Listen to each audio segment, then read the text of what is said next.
علیکم ورحمۃ اللہ وبرکاتہ۔ ان اللہ و ملائکتہ یصلون علی النبی یا ایھا الذین آمنوا صلوا علیہ وسلموا تسلیما اللہم صلی علی سیدنا محمد وعلی آل سیدنا محمد وبارک وسلم اللہم صلی علی سیدنا محمد وعلی آل سیدنا محمد وبارک وسلم اللہم صلی علی سیدنا محمد وعلی آل سیدنا محمد وبارک وسلم اللہم صلی علی سیدنا محمد وعلی آل سیدنا محمد وبارک وسلم۔ اللہ تعالیٰ کا بے انتہا فضل و کرم ہے کہ اس نے ہمیں نبی کریم صلی اللہ علیہ وسلم کی امت میں پیدا فرمایا اور پیدا ہونے کا فخر عنایت فرمایا۔ الحمدللہ یہ فخر رشک انبیاء نکلا۔ مزید برائے کرم ہوا کہ اللہ تعالیٰ نے قرآن جیسی نعمت سے وابستہ فرمایا، اولیاء اللہ کے دامن سے وابستہ فرمایا اور تجدید ایمان کے لیے ہمیں یہاں جمع فرمایا۔ حدیث شریف میں آیا کہ نبی کریم صلی اللہ علیہ وسلم نے ارشاد فرمایا، اس حدیث کو حضرت ابن عباس رضی اللہ تعالیٰ عنہ روایت کرتے۔ آپ فرماتے کہ نبی کریم صلی اللہ علیہ وسلم نے ارشاد فرمایا، 4 چیزیں ایسی ہیں جس کو وہ مل گئی تو اس کو دنیا اور آخرت کی تمام خیر مل گئی، یعنی اس کو دنیا اور آخرت کی ہر بھلائی مل گئی اس کو۔ وہ 4 چیزیں کیا ہے؟ 4 چیزیں بتائی گئی حدیث شریف میں کہ یہ جس کو مل گئی اس کو ہر بھلائی دنیا کی، ہر بھلائی آخرت کی مل گئی۔ اب وہ ہر بھلائی، ہر آخرت کی دنیا کی بھلائی کیا ہے؟ پہلی جو آخرت کی دنیا کی بھلائی آپ صلی اللہ علیہ وسلم نے فرمایا وہ ہے شکر کرنے والا دل۔ پھر دوسری جو خیر جو بتائی گئی ہے حدیث شریف میں وہ کیا ہے؟ ذکر کرنے والی زبان۔ تیسری آپ صلی اللہ علیہ وسلم فرماتے ہیں کہ مصیبتوں پر صبر کرنے والا بدن۔ اور چوتھی آپ صلی اللہ علیہ وسلم ارشاد فرماتے ہیں، ہر وہ بیوی جو نہ اپنے نفس میں خیانت کرے اور نہ اپنے شوہر کے مال میں خیانت کرے۔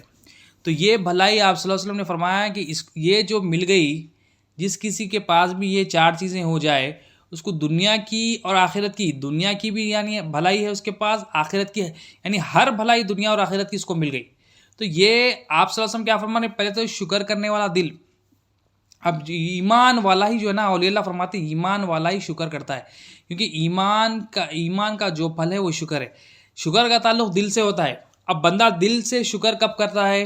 اولیاء اللہ کیا فرماتے ہیں کہ جب ہمیں یہ احساس ہو جائے کہ جو بھی نعمتیں ہمارے پاس ہے وہ اللہ تعالیٰ کی طرف سے، جب یہ احساس ہو جائے، جب یہ نعمتوں کی پہچان ہو جائے تو بندہ دل سے شکر کرنے والا بنتا ہے۔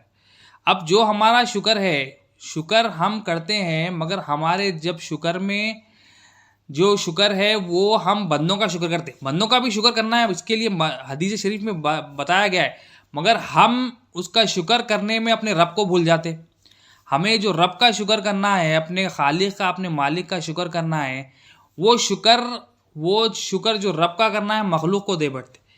اللہ تعالیٰ کی بے شمار نعمتیں، اللہ تعالیٰ نے ہمیں جو نا مسلمان بنا گھرانے میں پیدا کیا، نبی کریم صلی اللہ علیہ وسلم کی امت میں پیدا کیا، ہمیں جو ہے نا کھانے کے لیے کھانا دیا، پینے کے لیے پانی دیا، اور ہمیں رہنے کے لیے گھر دیا، ہمیں جو ہے نا ماں باپ دیے، اولاد سے نوازا، اور ہمیں ایمان سیکھنے کا موقع دے رہا ہے، اور بے شمار اللہ تعالیٰ کی نعمتیں، اتنی نعمتیں کہ اللہ تعالیٰ فرماتے ہیں تم میری نعمتوں کو گن نہیں سکتے۔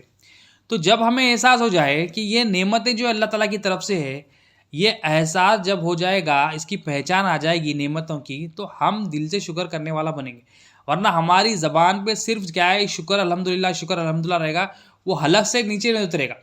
تو شکر کرنے والا دل کب بنے گا؟ ایمان والا ہی شکر کرتا ہے، کیونکہ ایمان والا ہی یقین کرنے والا ہوتا ہے۔ الایمان هو الیقین، ایمان آئے گا تو یقین آئے گا اللہ پر۔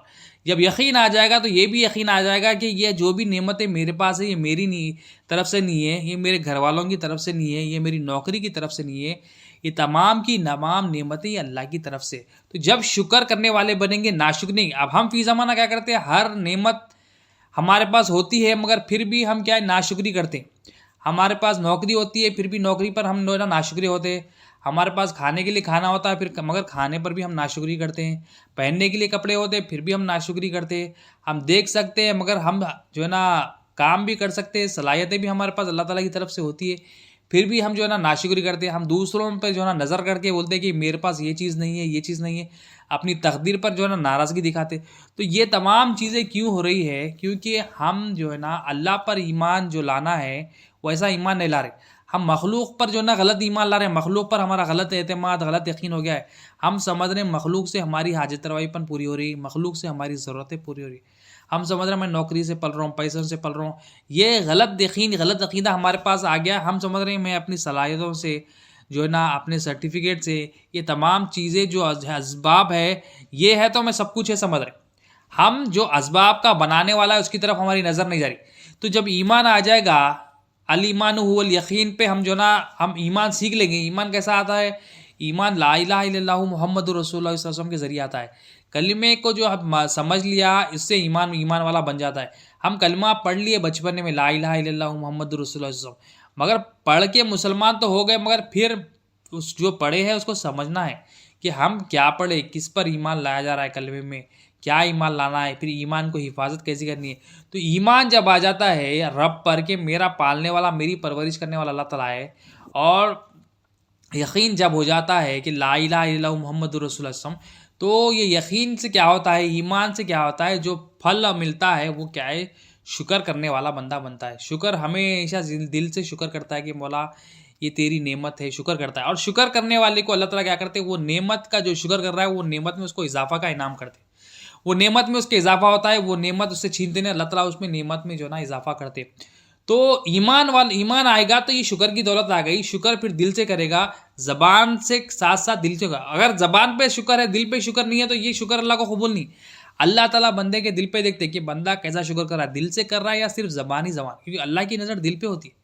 تو دل جب سنورے گا، دل سے جو ہے نا دنیا کی محبت نکلے گی، دنیا کی جو لالچ خواہشات کی طرف جو ہے نا ہماری جو رغبت دلوں میں بیٹھ گئی ہے، پیسوں کی طرف جو رغبت ہے، مال اور دولت کی طرف تو جو رغبت ہے، یہ دل میں جب تک ہے تو یہ شکر نہیں کرے گا. پہلے یہ جو ہمارے دل میں گندگی ہے اس کو نکالنا ہے. وہ جو دنیا کی محبت ہے، دنیا کی لالچ ہے، خواہشات کی طرف جو رغبت ہے، خواہشات کی طرف لالچ جو ہے ہمارے دلوں میں بیٹھ گیا ہے، وہ نکالنا. وہ گندگی کو نکالنے کے لیے نکالیں گے تو پھر ہم جو ہے نا دل میں جو ہے نا یہ پاکی ڈالیں گے. یہ دل اللہ تعالیٰ جب نظر کریں گے تو دل میں ہمارے شکر ہوگا، ہم اللہ تعالیٰ کا شکر کریں گے، ہم دل سے شکر کریں گے. تو اللہ تعالیٰ اللہ کے حبیب صلی اللہ علیہ وسلم کیا فرما رہے ہیں کہ جس کو یہ دولت مل گئی، یہ شکر کی دولت مل گئی، اس کو دنیا کی بھی بھلائی مل گئی، آخرت کی بھی بھلائی. یہ ایک چیز کیا ہے، دل سے شکر کرنا. وہ کب ہوگا؟ یہ نعمتوں کا یہ پہچان ہونی ہے. نعمتیں میرے پاس جو ہے، نعمتوں کا احساس بھی ہو، نعمتوں کو مانا جائے، نعمتوں کو جانا جائے کہ اللہ کی طرف سے، پھر جو نعمت ہے اس کو دیکھا جائے، پھر وہ نعمت کو اللہ کی مرضی کے تحت اس پر عمل بھی ہو. پھر جب کیا ہے، پھر اللہ کے مرضی کے تحت عمل بھی ہوگا، پھر بندہ شکر کرنے والا بھی ہوگا. پھر دوسری چیز آپ صلی اللہ علیہ وسلم نے کیا فرمائی، ذکر کرنے والی زبان. جب بندہ شکر کرنے والا بنتا ہے تو اس کا جس کا شکر کر رہا ہے اس کے پاس ذکر بھی کرتا ہے. تو دل امپورٹنٹ ہے سب سے چیز. یہ زبان سے جو ہے ذکر کر رہا ہے، یہ تو آؤٹ پٹ ہے، مگر ان پٹ جتنا اچھا ہوگا، یعنی دل میں ایمان جتنا اترے گا. دل میں اترنے کی اولیاء فرماتے ہیں، ایک تو دل میں کان سے اترتی ہے چیزیں، اور ایک آنکھ سے اترتی ہے. ہم جتنا ایمان سنیں گے، ایمان کی باتیں سنیں گے، یقین کی باتیں سنیں گے، ہم جتنا اللہ کی باتیں سنیں گے، اللہ کے رسول صلی اللہ علیہ وسلم کی باتیں سنیں گے، تو اتنا ہمارے دل میں جو ہے نا ایمان آتے رہے گا. اور ہمارے دل سے پھر جو ہے نا گندگی، جو کچرا ہے، جو غلاظت ہمارے دلوں میں، وہ نکلتے بھی رہے گی. تو یہ دل میں جب جتنا یقین اللہ پر ہوگا، بندہ اتنا شکر جتنا کرے گا دل سے، پھر وہ ذکر بھی اللہ کا کرے گا. ہم ذکر کن چیزوں کو کرتے ہیں؟ ہم جس سے زیادہ محبت کرتے ہیں اس کا ذکر کرتے ہیں. ہم پیسوں کا محبت زیادہ ہوتی ہے تو ہم پیسوں کی ذکر زیادہ کرتے ہیں. اپنی نوکری سے، اپنی آفس سے زیادہ ہمارا لگاؤ ہوتا ہے تو ہم جو ہے نا نوکری، اپنا جو ہے نا لگاؤ جس سے ہوتا ہے اس کا ذکر زیادہ کرتے ہیں. ہم اپنے دوست کا ذکر زیادہ کرتے ہیں اگر دوست سے زیادہ محبت ہے. تو جب ہمارا ذکر، جب ہمارا یقین اللہ پر ہو جائے، جب ہم مان لے کہ اللہ حاجت روا ہے، ہم جان لے کہ اللہ تعالیٰ حاجت روا ہے، ہم یہ دیکھ لے کہ اللہ حاجت روا ہے، تو ہماری زبان بھی وہ ذکر کرنے والی بنے گی.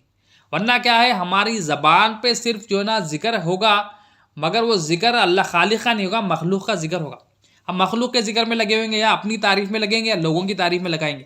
اللہ تعالیٰ فرماتے ہیں الحمدللہ رب العالمین، تمام تعریفیں اللہ کی ہے. تو یہ تمام تعریفیں اللہ کی، یہ والا ذکر ہونا ہے. صبح سے لے کے شام تک. اب ہم آج کی زندگی لے لے، آج کا دن ہی لے لے، ہم دیکھیں کیا ذکر کریں. اگر ہم نماز میں بھی اللہ کا ذکر کریں تو ہمارا دل کی طرف کس طرف توجہ تھا. زبان سے تو بول رہے ہیں سورہ فاتحہ پڑھ رہے ہیں، زبان سے تو ضم سورہ پڑھ رہے ہیں، زبان سے تو سبحان ربی العظیم سبحان ربی الاعلیٰ پڑھ رہے ہیں، مگر ہمارا دل کس طرف تھا؟ ہمارا دل دنیا کی طرف، کام کی طرف، دکان کی طرف، آفس کی طرف، گھر کی طرف، بیوی کی طرف، اولاد کی طرف لگا ہوا تھا۔ تو یہ دل میں ایک چیز ہے، دل ایک طرف توجہ ہے اور زبان جو ہے نا کچھ اور کری، تو یہ زبان اور دل کا فرق مٹانا ہے۔ دل میں جو ہے پھر زبان پہ بھی آنا ہے، وہ دل میں اللہ پر یقین ہے، پھر وہ یقین کی جو ہے نا بدولت کیا ہوگا، ہم زبان سے بھی اللہ کا ذکر کریں گے، پھر جو دل سے ذکر ہوگا وہ زبان کا ذکر اللہ کے پاس قبول ہوگا، اللہ تعالیٰ خوش ہوئیں گے اس سے۔ تو ایک تو شکر کرنے والا دل چاہیے، اور دوسرا کیا چاہیے؟ ذکر کرنے والی زبان، اور تیسری بات آپ صلی اللہ علیہ وسلم فرماتے ہیں کہ مصیبتوں پر صبر کرنے والا بدن۔ اب وہ جو مصیبتیں کیا ہے، ہم ہر وقت کیا کرتے ہیں، مصیبتیں آتی ہے، پرابلمس آتی ہے، پریشانیاں آتی ہے، تو ہم جو ہے نا وہ پریشانیوں کا ذکر زیادہ کرتے ہیں، یہ ہو گیا، یہ ہو گیا، ایسا ہو گیا، ایسا ہو گیا، بار بار دوسروں سے ذکر کر لیتے رہتے، یہ پرابلم ہو گئی، یہ پرابلم ہو گئی، ایسی پرابلم ہو گئی، ایسی۔ ہم پرابلم کیوں آئی نہیں دیکھتے، ہم پرابلم کہاں سے آئی نہیں دیکھتے، پرابلم کی وجوہات نہیں دیکھتے۔ تو ہم جب تک نہیں معلوم کریں گے جو مصیبتیں آتی ہے، اولیاء اللہ فرماتے ہیں ہمارے اپنے عمل کی وجہ سے آتی ہے، ہمارے اپنے گناہوں کی وجہ سے، ہمیں اپنے جو ہے نا کارنامے کی وجہ سے آتی ہے۔ ہم کیا عمل کر رہے ہیں، ہمارا جتنے گناہ ہوں گے وہ گناہوں کی وجہ سے وہ پریشانیاں بھی ہماری طرف اتنی آئیں گی۔ تو یہ پریشانیاں آئیں گی، مصیبتوں پہ صبر کرنا ہے، مصیبتوں پہ صبر کرنے والا بدن بنانا ہے۔ تو یہ صبر بھی کیا ہے، یہ صبر بھی ایمان کی دولت سے ملے گا، یہ بھی ایمان کا پھل ہے۔ ایمان جب آ جائے گا کہ اللہ میرا حاجت روا ہے، اللہ میرا رازق ہے، اللہ مجھے دینے والا ہے، تو بندہ پریشان نہیں ہوگا، تو اس پر صبر کرے گا کہ یہ اللہ تعالیٰ کی بنائی ہوئی تقدیر ہے، اللہ تعالیٰ نے میرے لیے بہتری رکھی ہے۔ تو یہ یقین ہوگا اللہ پہ کہ اللہ تعالیٰ جو کرتا ہے صحیح کرتا ہے، تو یہ یقین ہوگا، پھر مصیبتیں بھی آئیں گی، صبر بھی کرے گا بندہ، پھر اللہ کے پاس جو ہے نا قبول بھی اس کا عمل ہوگا۔ تو ایمان امپورٹنٹ ہے ہر چیز میں، ایمان آئے گا تو شکر ہوگا، ایمان آئے گا تو زبان سے ذکر ہوگا، ایمان آئے گا تو صبر بھی ہوگا، اور ایمان آنے کا ذریعہ لا الہ الا اللہ محمد رسول اللہ صلی اللہ علیہ وسلم۔ جب تک ہم لا الہ الا اللہ محمد رسول اللہ صلی اللہ علیہ وسلم نہیں سمجھیں گے، ہمارے دل میں ایمان نہیں اترے گا، ہمارے دل میں جو ہے نا ایمان کی فہم نہیں آئے گی، ہمارا دل شکر کرنے والا نہیں بنے، ورنہ کیا ہوگا، ہم صرف زبانی شکر کرنے والے بنیں گے، ہم صرف زبانی ذکر کرنے والے بنیں گے، ہم لوگوں کے سامنے تو صبر کریں گے مگر ہمارا دل بے صبرا ہوگا۔ اب دنیا میں مصیبتیں آتی ہے، آفس پر جو ہے نا، آفس کے کاموں میں، دکان میں کوئی مالک آفس کا ہو یا دکان کا ہو کچھ کہہ دے تو ہم صبر کرتے، اللہ تعالیٰ جس حال میں رکھے ہم اس پر صبر نہیں کرتے، ہم بے چین ہو جاتے کہ میرے ساتھ ہی ایسا ہونا تھا، اس کے ساتھ ایسا ہوا، وہ تو گناہ گار ایسا ہے، ہم دوسروں پہ جو ہے نا یہ بولتے کہ وہ تو گناہ گار ہے، اس کو تو نہیں ملا، مجھے کیوں ملا۔ تو یہ جو ناشکری ہے، یہ جو بے صبری ہے، یہ کیوں ہے؟ یہ اسی لیے ہے کہ ہم اپنے جو زندگی کا مقصد ہے، وہ اللہ کی پہچان ہے، وہ حاصل نہیں کر رہے، جو دین کی سمجھ بوجھ ہے وہ حاصل نہیں کر رہے، جو اللہ کی پہچان ہے، اللہ کے رسول صلی اللہ علیہ وسلم کی پہچان ہے، وہ دین کی فہم ہمیں حاصل کرنا ہے، جو قرآن کی فہم، حدیث کی فہم ہمیں حاصل کرنا ہے، وہ فہم حاصل کرنے میں اپنا وقت نہیں لگا رہے، وہ فہم ہم حاصل کرنے میں وقت نہیں لگا رہے ہیں، تو ہم کیا کر رہے ہیں، ہم دنیا کے پیچھے، دنیا کی شکایتوں میں لگ گئے، اور اللہ تعالیٰ جس حال میں رکھے بے صبری کر رہے ہیں، مصیبتیں آ رہی تو صبر نہیں کر رہے ہیں، دل سے ناشکری کر رہے ہیں، اور زبان پہ جو نا اللہ کا ذکر ہونا ہے، ہم مخلوق کے ذکر میں لگے ہوئے، مخلوق کی تعریف میں لگے ہوئے، یا ہم اپنی تعریف میں لگے ہوئے، اپنی واہواہی میں لگے ہوئے۔ تو پوری بات کرنے کا مقصد یہ ہے کہ ہم امپورٹنٹ بیسک چیز جو ریکوائرمنٹ ہے، اللہ کے پاس جو خیر اور بھلائی ہے، دنیا میں بھی آخرت میں بھی جو بھلائی ہے، وہ یہ چیزیں مل جائے گی تو کیا ہے، اس کو دنیا میں بھی بھلائی ہے، آخرت میں بھی بھلائی۔ تو وہ کون ہے؟ وہ ایمان والے کو بھلائی ہے، وہ ایمان والا ہی یقین والا ہوتا ہے، یقین والا ہی جو ہے نا صبر کرتا ہے، وہ شکر کرتا ہے، وہ ذکر بھی اللہ کا کرنے والا بنتا ہے۔ تو ایمان امپورٹنٹ ہے۔ اب دین میں دو اہم چیزیں ہیں، ایک ایمان ہے، ایک اعمال ہے۔ ہم کیا کریں، ایمان کو سائڈ میں رکھ دیں کہ اعمال کے پیچھے لگے، بغیر ایمان کے کوئی عمل ہمارا قبول نہیں ہوتا، بغیر ایمان کے ہماری نماز بھی قبول نہیں ہوتی، ہمارا روزہ بھی قبول نہیں ہوتا، ہماری زکوٰۃ اور حج بھی قبول نہیں ہوتی۔ اب اولیاء اللہ مثال دیتے، جس طرح ایک جڑیں ہوتی ہے، جتنی اچھی جڑیں ہوتی ہیں جھاڑ کی، اتنا اچھا جھاڑ ہوتا ہے، اتنی اس کی جھاقیں ہیں، اتنا اس کے پھل ہوتے ہیں۔ اگر جڑ ہی اس کی جو نا خراب ہو جائے تو اس کا جھاڑ جو ہے نا بے فائدہ ہے، اب وہ کسی کو فائدہ نہیں دے گا، نہ پھل دے گا، نہ پھول دے گا، نہ کسی کو کوئی شیڈو دے گا۔ تو یہ جھاڑ جو ہے نا جلانے کے کام آ جائے گا، لکڑی اس کی کام آ جائے گی جال لانے کی۔ تو اسی طرح سے ہمارے عمل بھی منہ پہ مار دیے جائیں گے اگر ایمان اس میں داخل نہ ہو، اگر یقین اس میں داخل نہ ہو، اگر جو منشا ہے، نماز ہو، روزہ ہو، زکوٰۃ ہو، حج ہو، اگر یہ منشا مرضی جو اللہ کی ہم نہیں سمجھیں گے تو ہماری نماز جو بچپنے میں تھی وہی نماز ہوگی، وہ روزہ جو بچپنے میں تھا آج بھی وہی روزہ ہوگا، وہ جو زکوٰۃ اور حج دیتے تھے وہی ہم جو ہے نا جتنے سالوں سے پہلے دیتے تھے وہی ہمارا حج ہوگا، وہی ہمارا جو ہے نا زکوٰۃ ہوگی، وہ قبولیت والا نہیں ہوگا۔ کیوں؟ کیونکہ اس میں ایمان نہیں ہے، اس میں کیا ہے، دنیا کی محبت ہے، لوگوں کے لیے عمل ہے، اس میں ریاکاری ہے، اس میں جو ہے نا حسد ہے، اس میں جو ہے نا لالچ ہے، اس میں جو ہے نا زبردستی ہے، اس میں کوئی اخلاص نہیں ہے۔ ایمان آئے گا تو اخلاص آئے گا، ایمان آئے گا تو شکر کرے گا، ایمان آئے گا تو خوشی خوشی بندہ جو ہے نا اللہ کے لیے دینے والا بنے گا، کیونکہ اس کو معلوم ہے، ایمان والے کو معلوم ہے کہ یہ جو ہے نا جسم میری پاس امانت ہے، اس کو معلوم ہے کہ یہ مال میرے پاس امانت ہے، اس کو معلوم ہے کہ ایمان والے کو یہ صلاحیت ہے میرے پاس امانت ہے، کچھ بھی میرا نہیں ہے، بندے کو پتہ ہو۔ یہ ایمان آنے سے یہ معلوم ہوتی ہے، ایمان آنے سے یقین آتا۔ ایمان نہیں ہے تو کیا ہے، دل میں کفر ہے، شرک ہے، نفاق۔ شرک کیا ہے؟ شک کی جڑ ہے۔ ایمان آئے گا تو یقین آئے گا، ایمان نہیں آئے گا تو شک آئے گا۔ تو یقین ہمیں لانا ہے، اپنے دل میں یقین لانا ہے کہ میرا پالنے والا اللہ ہے۔ پریشانیاں آ جائے گی تو پریشانیوں پہ بندہ بولے گا لا الہ الا اللہ محمد رسول اللہ صلی اللہ علیہ وسلم، میرا مالک اللہ ہے، میرا رازق اللہ ہے، میرا پالنے والا اللہ ہے، مجھے کوئی فکر کرنے کی ضرورت نہیں ہے۔ پھر دل میں بات آئے گی، شیطان ڈالے گا کہ دیکھ تیری پریشانی ہے، یہ پریشانی ہے، پھر بندہ بولے گا لا الہ الا اللہ، میرا مالک اللہ ہے، میرا رازق اللہ ہے، میرا حاجت روا اللہ ہے، مجھے کوئی پرواہ کی ضرورت نہیں۔ پھر اللہ تعالیٰ خود بندے کی حفاظت کریں گے انشاءاللہ۔ ایمان والے کو اللہ تعالیٰ بدوس کہہ رہے ہیں، ایمان والے کو اللہ تعالیٰ حفاظت کرتے، ایمان والے کی حفاظت اللہ تعالیٰ کرتے، اور تمام جو انعامات کے وعدے ہیں وہ ایمان والوں کو ہے خنان۔ تو ایمان اہم ہے، ایمان رہنے سے سب کچھ ہے، اگر ایمان نہیں ہے تو کچھ بھی فائدہ نہیں، بے فائدہ ہے، ہمارا کمانا فائدہ، ہمارے ہر کام جو ہے نا بے فائدہ، ہمارے ہر کام جو ہے نا بس وہ ظاہری طور پہ اچھے دکھیں گے مگر وہ بے فائدہ ہے، اللہ کے پاس قبول نہیں۔ یہ ایمان والے کا عمل اللہ تعالیٰ کے پاس قبول ہے، ایمان والے کو اللہ پسند کر دے، اور اللہ کے رسول صلی اللہ علیہ وسلم اور تمام انبیاء علیہ السلام جو ہے لا الہ الا اللہ محمد رسول اللہ صلی اللہ علیہ وسلم سمجھانے کے لیے اپنی اپنی قوموں کو ہے۔ تو امت محمدیہ صلی اللہ علیہ وسلم میں اب جو ہم فی زمانہ مس کر رہے ہیں، ہم دین میں جو اہم چیزیں ہیں ایمان اور عمل، ہم عمل کے پیچھے لگ گئے، عمل کے پیچھے لگ گئے اور ایمان کو چھوڑ دیا، جو اصل ہے اس کو چھوڑ دیا۔ تو اولیاء اللہ کیا کرتے ہیں، جو نبی کریم صلی اللہ علیہ وسلم کے وارثین ہیں وہ اصل کو پکڑتے، کیونکہ اولیاء اللہ کو پتا ہے کہ ایمان ہے تو جنت میں داخل ہوگا، ذرہ بھی ایمان ہوگا، برابر بھی ایمان ہوگا دل میں، تو ایمان سے وہ جنت میں جائے گا۔ اگر ایمان ہی نہیں ہے، کفر ہے، شرک ہے، نفاق ہے، لوگوں پر بھروسہ ہے، لوگوں سے امیدیں ہیں، یہ لوگوں کا خوف ہے، یا دنیا کی لالچ ہے، دنیا پر ایمان ہے، تو یہ جہنم میں لے کے جائے گا۔ تو اولیاء اللہ کیا کرتے ہیں، اولیاء اللہ ہمیں، جب ہم اولیاء اللہ کے پاس جاتے ہیں تو ہمیں ایمان عمل نہیں چھوڑاتے، ایمان والا آٹومیٹیکلی عمل کرتا، ایمان جس کے دل میں آ جاتا کہ میرا پالنے والا اللہ تعالیٰ ہے، میرا پرورش کرنے والا اللہ تعالیٰ ہے، مجھے جو نا میری دیکھ ریکھ کرنے والا، مجھے پرورش کرنے والا، میرے لیے آسانیاں کرنے والا، جب یہ یقین ہو جاتا ہے کہ اللہ ہے تو آٹومیٹیکلی بندہ جو ہے نا اللہ کی فرمانبرداری میں لگ جاتا، کیونکہ اس کو پتہ ہے کہ میرا پالنے والا اللہ تعالیٰ ہے، میری پرورش کرنے والا اللہ تعالیٰ ہے۔ جس طرح آفس میں ہم جاتے ہیں، کام دیا جاتا ہے، ہمیں دکھایا جاتا ہے کہ یہ جو نا امپلائر ہے، یہ جو ہے نا اکاؤنٹنٹ ہے، یہ جو ہے نا مینیجر ہے، ہم ان کی جو نا فرمانبرداری اتباع کرتے ہیں، کیوں کرتے ہیں؟ ہمیں پتہ ہوتا ہے کہ یہ یہاں سے مجھے جو نا سیلری ملنے والی ہے۔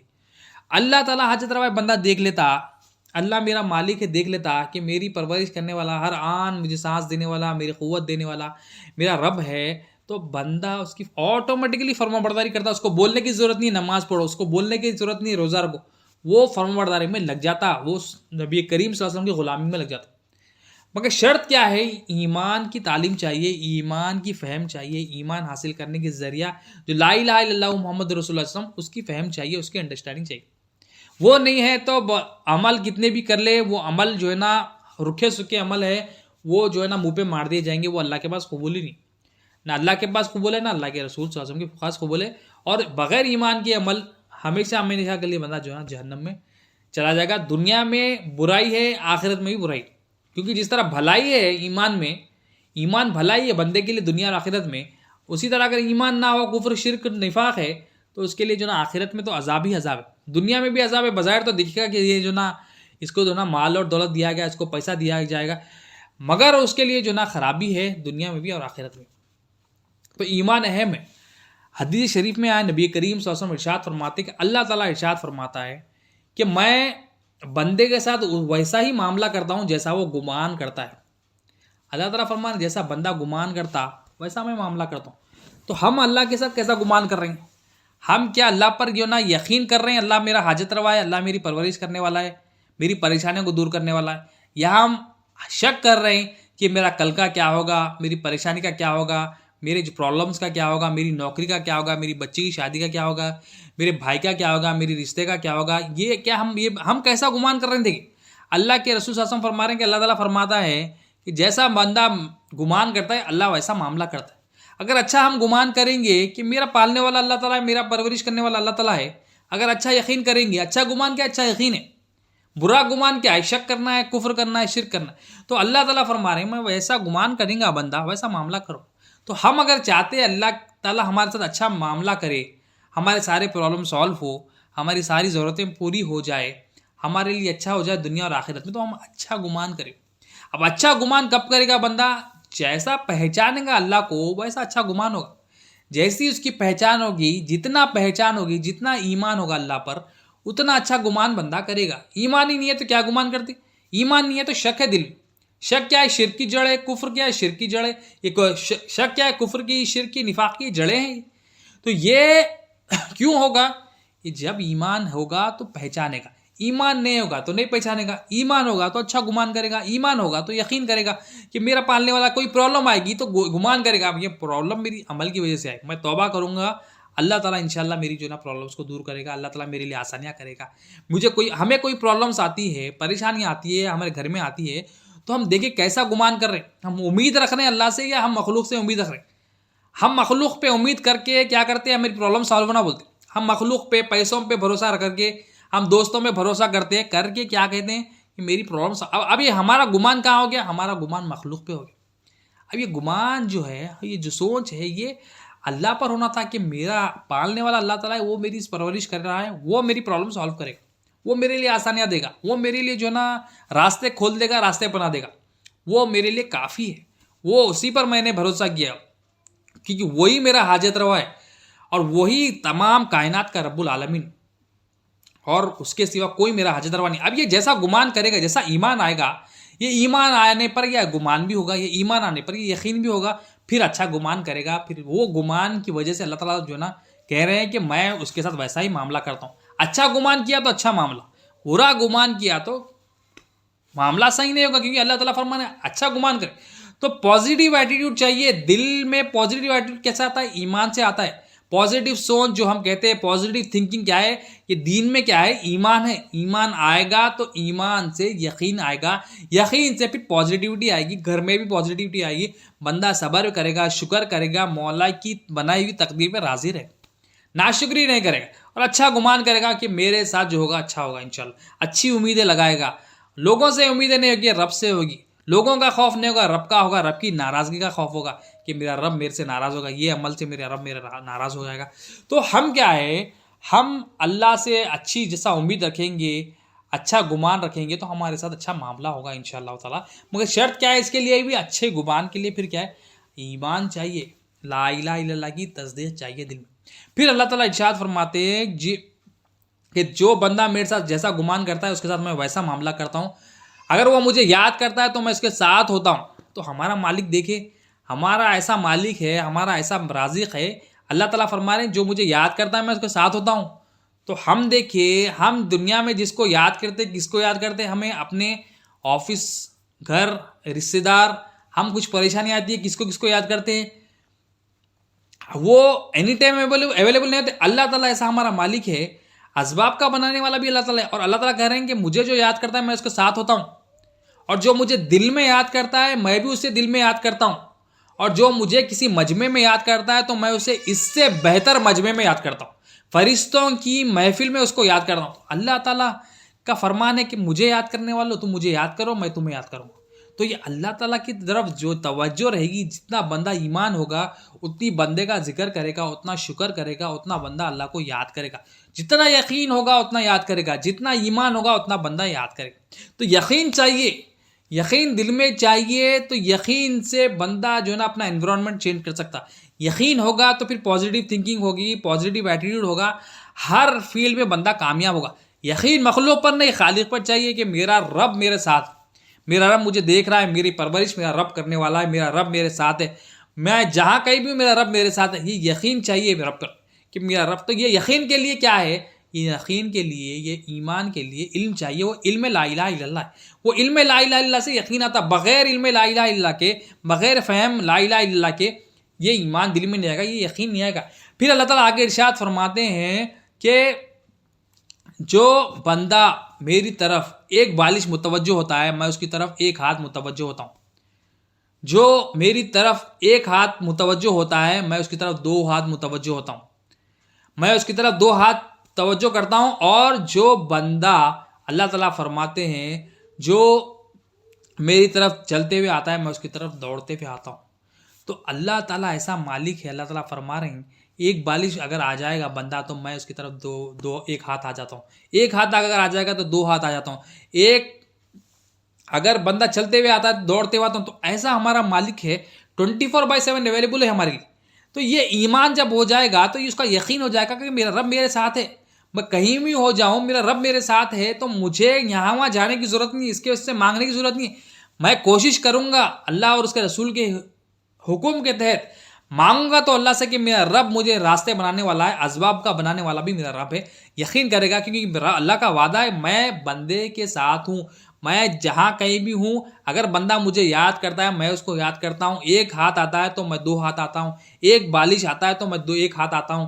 اگر چلتے ہوئے آتا ہے تو دوڑتے ہوئے آتا ہوں. تو دن ہو یا رات ہو، اللہ تعالیٰ فرما رہے ہیں مجھے یاد کرو، میری طرف متوجہ کرو. تو یہ ذکر کرنا کیا اللہ کا، اللہ کی طرف توجہ کرنا ہے کہ مولا تو ہمارا حاجت روا ہے، تو ہمارا رازق ہے. مولا تو ہماری یہ پرابلم کو سالو کر دے، تو ہماری یہ ضرورت کو پوری کر دے، تو ہمارے لیے کام آسان کر دے، تو ہمارے کام میں آسانیاں دے دے، اس میں برکتیں دے دے، اس میں آسانیاں دے دے، اس کو آگے پہنچا دے، اس میں کامیابی ہمیں دے دے، دنیا میں بھی کامیابی دے، آخرت میں بھی کامیابی. تو ایمان ہوگا تو بندہ پھر توجہ بھی کرے گا. ایمان ہوگا تو پہچان آئے گی، یقین آئے گا اللہ پر. اور جس پر یقین ہوگا پھر اس کے بعد توجہ بھی کرے گا، ہمیشہ توجہ کرے. تو ہمارا جو مالک ہے، ہم جس کو مالک بنا لیے، وہ مالک جس کو بنا لیے، ہم پیسوں کو، باس کو، مینیجر کو، امپلائر کو، اور ہماری جو نا بینک بیلنس کو ہم مالک بنا لیے کہ اس سے میں پل رہا ہوں، ان کے بغیر تو میرا کوئی گزارا نہیں ہے. میں ہمیشہ ان کو کال کرتا ہوں، میری پرابلمس دور ہوتی ہے. حالانکہ یہ ہماری جسٹ زبان پہ، حالانکہ کوئی ہماری مدد نہیں کرتا. اللہ تعالیٰ ایسا مالک ہے، ایسا بادشاہ ہے. اللہ تعالیٰ فرما رہے ہیں تم مجھے یاد کرو، میں تمہیں یاد کروں گا. تم مجھے ایک محفل میں یاد کرو، میں تمہیں ہمیشہ اچھی، اس سے بہتر محفل میں یاد کروں گا. ایک چلتے ہوئے آ جاؤ تو میں دوڑتے ہوئے آؤں گا. یعنی اللہ تعالیٰ اپنی رحمت کے ساتھ، اپنی شان کے موافق بندے کی جو نا حاجتوں کو پوری کرتے. اللہ تعالیٰ ہمارے لیے آسانی دیتے. تو ضروری کیا ہے؟ ایمان امپورٹنٹ ہے. اور یہ ایمان کے لیے نبی کریم صلی اللہ علیہ وسلم کا جو مشن تھا، یہ نبی کریم صلی اللہ علیہ وسلم کا مشن تھا، لا الہ الا اللہ محمد رسول اللہ صلی اللہ علیہ وسلم. قرآن میں اللہ تعالیٰ فرماتے ہیں نبی کریم صلی اللہ علیہ وسلم کو کیوں بھیجا؟ نشانیاں بتانے کے لیے بھیجا، قرآن کی تعلیم، حکمت کی تعلیم دینے کے لیے بھیجا، یہ ظاہر اور باطن کی پاکی کے لیے بھیجا. تو یہ مشن کو جو نبی کریم صلی اللہ علیہ وسلم لے کر آئے، وہ مشن پر ہم کام کریں گے تو ہمارے دل کی ناپاکی دور ہوگی. اور ہمارا دل پاک جب ہو جائے گا، یقین کرنے والا بنے گا، صبر کرنے والا بنے گا، شکر کرنے والا بنے گا، اور اللہ پر امید کرنے والا، اللہ پر بھروسہ کرنے والا بنے گا. اور زبان جو نا اللہ کا ذکر کرنے والی بنے گی. لا الہ الا اللہ محمد رسول اللہ صلی اللہ علیہ وسلم ہمارے 24/7 جو ہے نا معمول میں آ جائے گا انشاءاللہ. بس ہم کوشش کریں ایمان حاصل کرنے کے لیے. ایک نبی کریم صلی اللہ علیہ وسلم کے مولانا رومی رحمۃ اللہ علیہ اس واقعے کو نوٹ کرتے ہیں کہ حضرت انس بن مالک رضی اللہ تعالیٰ عنہ بڑے صحابی رسول ہے. آپ کے گھر میں ایک مرتبہ کچھ صحابہ جو ہے نا مہمان بن کر تشریف لائے. وہ مہمانوں نے دیکھا کہ حضرت انس بن مالک رضی اللہ عنہ کے جو گھر میں جو دسترخوان تھا، وہ دسترخوان پر کچھ تیل لگا ہوا تھا، اس پر کچھ رنگ تھا. یہ تعجب ہو گیا کہ یہ جو نا اس پر رنگ ہے، اس پر تیل جو ہے نا لگا ہوا ہے. تو حضرت انس بن مالک رضی اللہ تعالیٰ عنہ نے کیا کیا، اپنے جو ہے نا گھر والوں میں جو نوکر تھے، جو نوکرانی تھے، ان کو حکم دیا کہ اس کو جو ہے نا تندور کی جو آگ ہے اس میں ڈال دو. وہ صحابہ پریشان کہ یہ ایسا کیسا حکم دے رہے ہیں. اب وہ نوکرانی جو تھے وہ تندور کی آگ میں وہ دسترخوان جو بھی تھا، وہ کپڑے کو جو ہے اس دسترخوان میں ڈال دیا. دسترخوان میں ڈال کر پھر ڈالنے کے بعد پھر نکال بھی لیا. جب اس کو نکالا گیا وہ بالکل صاف سفید ایک دم جو ہے نا نیا لگنے لگا. صحابہ جو ہے پریشان ہو گئے، یہ کیا ماجرا ہے؟ ایک کپڑا ہے، کپڑا جو ہے جب آگ میں ڈالا جاتا ہے وہ تو جل جاتا ہے. پریشان ہو گئے، آگے پوچھے اے انس بن مالک رضی اللہ تعالیٰ عنہ، یہ کیا دیکھتے ہیں ہم کہ کپڑا آگ میں گیا مگر جلا نہیں؟ تو آپ فرماتے حضرت انس بن مالک رضی اللہ تعالیٰ عنہ کہ یہ جو کپڑا ہے، یہ کوئی عام کپڑا نہیں. آپ فرماتے یہ کپڑے کو نبی کریم صلی اللہ علیہ وسلم میرے پاس ایک بار تشریف میرے گھر مبارک آپ صلی اللہ علیہ وسلم کی تشریف آوری ہوئی. تو جب آپ تشریف لائے کھانا کھانے کے بعد اس کپڑے مبارک سے اس دستر سے آپ صلی اللہ علیہ وسلم نے اپنے ہاتھ اور اپنا چہرہ صاف کیا, اپنا منہ صاف کیا. اس کی وجہ سے یہ نبی کریم صلی اللہ علیہ وسلم کے مبارک ہاتھ لگنے کی وجہ سے یہ دسترخوان جو ہے نا اس کو آگ نہیں جلاتی. آپ فرماتے تو مولانا رومی رحمۃ اللہ علیہ سے بتا رہے ہیں کہ جس کپڑے کو چھوٹا سا کپڑا ہے اس کپڑے کو نبی کریم صلی اللہ علیہ وسلم کا مبارک ہاتھ لگ جائے تو وہ کپڑا کبھی نہیں جلتا آگ میں. تو آپ فرماتے ہیں کہ جو نبی کریم صلی اللہ علیہ وسلم کی اتباع کرتا ہے, جو نبی کریم صلی اللہ علیہ وسلم کی غلامی کرتا ہے, جو نبی کریم صلی اللہ علیہ وسلم مشن بتایا اس پہ کام کرتا ہے, یعنی ایمان لا لیتا ہے, تو اس کو آگ کیسا جلائے گی؟ جس کا تعلق ایک کپڑے کا تعلق سرکار سے ہو گیا تو وہ کپڑا کیا ہے, جل رہا نہیں. تو مگر نبی کریم صلی اللہ علیہ وسلم سے جس کا تعلق ہو جائے, جس انسان کا جس بندے کا تعلق ہو جائے, یعنی وہ امت محمدیہ جیسا امتی بننے کا حق ہے, جو نبی کریم صلی اللہ علیہ وسلم حکم دے اس کو کر گزر جائے تو اس کو آگ کیسا جلائے گی؟ تو سرکار سے نسبت کیا ہے, سرکار کی غلامی کیا ہے؟ علم دین کی فہم, دین کی سمجھ بوجھ. نبی کریم صلی اللہ علیہ وسلم پسند کرتے ہیں کہ دین کی فہم حاصل کرے, کیونکہ یہ دین کی فہم حدیث میں کیا بتائی گئی کہ دین کی فہم, دین کی انڈرسٹینڈنگ اللہ کے پاس بھلائی ہے. اللہ تعالیٰ کے پاس یہ بڑی بھلائی ہے کہ اللہ تعالیٰ جس کے ساتھ بھلائی کا ارادہ فرماتے ہیں اس کو دین کی انڈرسٹینڈنگ تھے. تو یہ دین کی انڈرسٹینڈنگ سے بندہ ایمان والا بنے گا, دین کی انڈرسٹینڈنگ سے ایمان کے ساتھ عمل ہوں گے, دین کی فہم کے ساتھ ہی اللہ پر بھروسہ ہوگا, دین کی فہم کے ساتھ ہی صبر اور شکر ہوگا, دین کی فہم کے ساتھ ہی اللہ کا خوف ہوگا. یہ دین کی فہم ہی ہے جو بندہ جو ہے نا نعمتیں اس کو ملے گی, نعمتوں کا احساس ہوگا, نعمتوں کی صحیح پہچان ہوگی. دین کی فہم سے دنیا کی محبت دل سے نکلے گی. تو دین کی فہم امپورٹنٹ ہے. جب ہم دین کی فہم حاصل کریں گے تو ہماری جو نسبت ہے نبی کریم صلی اللہ علیہ وسلم سے جو ہمارا تعلق ہے وہ مضبوط ہوگا. تو یہ مولانا رومی رحمۃ اللہ علیہ فرما رہے ہیں کہ جو کپڑے کو نسبت ہو گئے تو ہم کپڑے کا یہ حال ہے کپڑا نہیں جلتا. تو ہم امت محمدیہ صلی اللہ علیہ وسلم ہیں, ہم جب سرکار کی غلامی کر لیں گے, ہم درود پڑھ لیں گے, زبان سے ذکر کر لیں گے لا الہ الا اللہ کا, اس کی فہم حاصل کر لیں گے, جب توبہ کر لیں گے, زبان سے ذکر کے شکر کرنے والا دل بنا لیں گے, جو نبی کریم صلی اللہ علیہ وسلم مشن بتائے, جو نبی کریم صلی اللہ علیہ وسلم کے مشن اولیاء اللہ بتاتے ہیں وہ مشن کو ہم فالو کر لیں تو ہمارا کیا ہوگا, تو ہمیں ایسا آگ جلائے گی. تو یہ ساری چیزیں کب ہوگی؟ یہ ایمان جب آ جائے گا, یہ ایمان جب لا الہ الا اللہ پہ آئے گا, محمد رسول اللہ صلی اللہ علیہ وسلم پہ آ جائے گا, یہ نبی کریم صلی اللہ علیہ وسلم کی ہم جو ہے نا سچی پکی غلامی اختیار کر لیں گے, تو ہم جو ہے نا دنیا میں بھی کامیاب ہوں گے, آخرت میں بھی کامیاب ہوں گے. دنیا میں بھی بھلائی ملے گی, آخرت میں بھی بھلائی ہوں گی. اسی کے ساتھ ہی اپنی بات ختم کرتا ہوں. اللہ تعالیٰ سے دعا ہے ان اللہ و ملائکتہ یصلون علی النبی یا ایھا الذین آمنوا صلوا علیہ وسلموا تسلیما اللهم صل علی سیدنا محمد وعلی آل سیدنا محمد بارک وسلم. یا اللہ جو کچھ کہا گیا سننا کہ ہمارا بولنے سے زیادہ سننے سے زیادہ عمل کی توفیق عطا فرما, ہر دو کے عمل و اخلاص عطا فرما, اس حاضر کو قبول فرما, اس میں جتنی بھی غلطیاں ہوں گی کوتاہیاں ہوں گی توبہ کرتے معاف فرما. اللهم صل علی سیدنا محمد وعلی آل سیدنا محمد بارک وسلم. سبحان ربک رب العزۃ عما یصفون وسلام علی المرسلین والحمد للہ.